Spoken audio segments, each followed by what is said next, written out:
bayi bulat yang bulatnya itu kayak tahu bulat ditemuin di tempat antah berantah kayak hutan gitu, yang akhirnya bayi bulat ini hidup di panti asuhan bersama bayi-bayi lain yang sama kayak dia, gak punya tempat tujuan lain, alias kehilangan orang tuanya kayak gitu. Sampai suatu hari ada balita cewek yang janjinya ditepatin sama sang ibu. Karena itulah bayi bulat ini punya tujuan yang sangat-sangat menyentuh hati, seperti Hachi, yaitu mencari ibunya. Karena dia ngira kalau orang yang jadi wali dan sponsornya itu adalah ibunya. Yang lucunya banget adalah his name is Mori. Cerita dan gambarnya itu dibuat oleh Gomyang dan asistennya adalah ini. Buat kalian yang baru join channel ini, buat subscribe, like, comment, and share. Inilah kelebihan dan kelemahan dari Mori.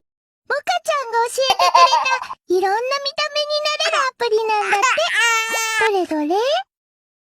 かわいい？ Kelebihannya banyak. Oh enggak, aku nggak bisa kayak gitu. Pertama-tama kelebihannya adalah cerita yang berani bawa sudut pandang bayi. Jadi sudut pandang bayi itu dijelasin loh di sini. Maksudnya kayak gimana? Pertama, ini adalah hal yang benar-benar baru dan unik. Kenapa aku bisa bilang gitu? Karena bukankah banyak ya bocil-bocil di webtoon? Iya guys, emang banyak. Tapi kan rata-rata mereka itu sudut pandangnya orang dewasa. Orang dewasa yang masuk ke tubuh bocil. Bukan beneran bocil kan? Bukan beneran bayi. Terus yang pengen aku sorot banget, karena ini diambil dari sudut pandang orang yang masih kecil, jadi bener-bener nambah kesan sakit dan sedih. Ini nih, si balita kecil itu kan dia tuh masih kecil ya, tapi dia udah tahu kalau misalnya ibunya tuh ngebohong dan lainnya, dan mereka tahu gitu kalau misalnya mereka itu dibohongin.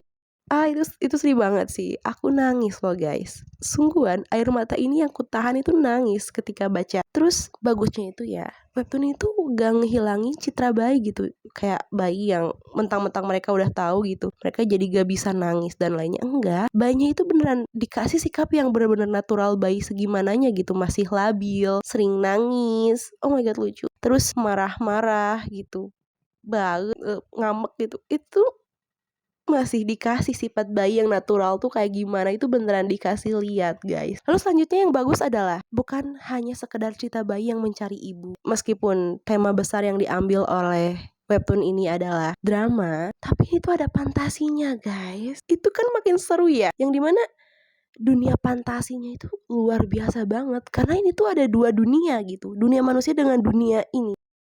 Ya, dunia cukup rumit sih. Aku agak kesusahan buat memahami dunia si bayi kecil ini yang dia hadapi gitu, karena aku sedikit sulit sih. Kayak hakim, pimpinan, dewa, dan bentuk-bentuk makhluk aneh. Ini beneran aneh bentuknya guys. Ada yang wow gitu, ada yang meh gitu. Karena dua genre yang sangat kontras ini digabungkan, aku sedikit kaget sih. Di cerita bayi ini kita bisa dikasih lihat monster.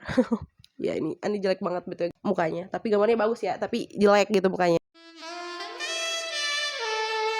Bukan berarti menghina, meskipun ini adalah cerita antara bayi, tapi ini tuh masih dikasih juga kok sudut pandang dari berbagai karakter orang dewasa. Ya, ini bagus banget sih guys. Karena ini juga menyorot gitu hubungan antara bayi kecil dan orang-orang dewasa di sekitarnya. Bukan orang-orang sih lebih tepatnya. Ini apa ya kita sebut ya? Makhluk anomali. Tung tung tung tung tung tung tung tung tung sahur. Entahlah, tapi ini bagus banget guys, karena ceritanya tuh jadi gak ngebosenin kan, karena kalian tuh dibawa ke dunia yang baru gitu, dunia yang bener-bener rumit tapi masih enjoyable. Ini bagus banget sih. Lalu selanjutnya adalah gambar yang mirip krayon. Gimana maksudnya? Maksudnya tuh kayak pewarnaan gambarnya itu agak sedikit mirip krayon. Aku nggak tahu ya jenis gambarnya apa, karena aku bukan anak seni, tapi ini cukup baru sih di mata aku, karena ini tuh menambah kesan indah, polos, dan lucu. Aku bisa ngerasain banget perasaan apa yang dikasih oleh karakter ini. Sumpah, aku bisa ngerasa kalau misal karakter si kecil si Mori itu lagi sedih, atau karakter-karakter lainnya lagi sedih, terus lagi bahagia, dan banyak shot banyak panel yang bagus banget sih gambarnya itu. Beneran. Oke.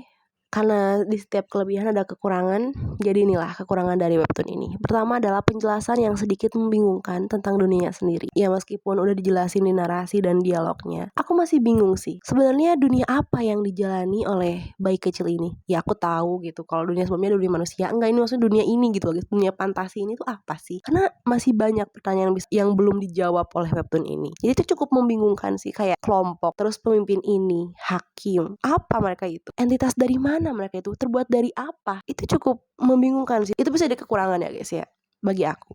Kayak gitu, itu menjadi kekurangan dan sangat-sangat questionable. Selebihnya itu bagus dan menjadi kelebihan, bukan kekurangan. Jadi webtoon ini tuh karena belum tamat, meskipun kayaknya bakal selesai, tapi selesai bukan berarti tamat ya guys ya. Yang dimana questionnya itu belum banyak yang terjawab sih. Kayak dunia apa yang ditinggali bayi Mori ini? Monster, alien, dewa, atau makhluk apa sih ini tuh? Atau cuman sekedar anomali kayak SCP? Gak tahu ya. Aku belum tahu jawabannya karena baru baca sampai segini guys. Dan belum selesai juga BTW. Semoga gak selesai sih. Kalau selesai di tengah jalan itu bakal kurang banget sih guys. Janganlah. Simpulannya ini adalah webtoon yang, komik webtoon yang sangat worth it. Karena ini bukan cerita Hachi yang mencari ibunya saja gitu, Mori yang mencari ibunya saja. Dan aku pengen puji banget sih, satu lagi yang aku pengen puji adalah keberanian sang author yang mengungkap identitas ibunya gitu. Kayak di awal chapter tuh beneran dikasih langsung gambar muka ibunya, dar gitu. Ternyata pas kesini yang dia bayangin tuh bukan, tapi sejadi itu ibu aslinya loh guys. Karena yang dia cari, yang dia temuin sekarang kan cuma sponsornya ya, bukan ibu kandungnya. Bisa jadi kayak gitu mukanya. Tapi itu cukup berani sih, karena dia mengungkap suatu hal yang harusnya menjadi misteri. And bagi kalian yang gak tahu judulnya, ini judulnya. Dan bacanya tentu saja di webtoon ya.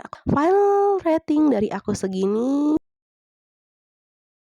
Jangan lupa subrek, like, comment, and subscribe.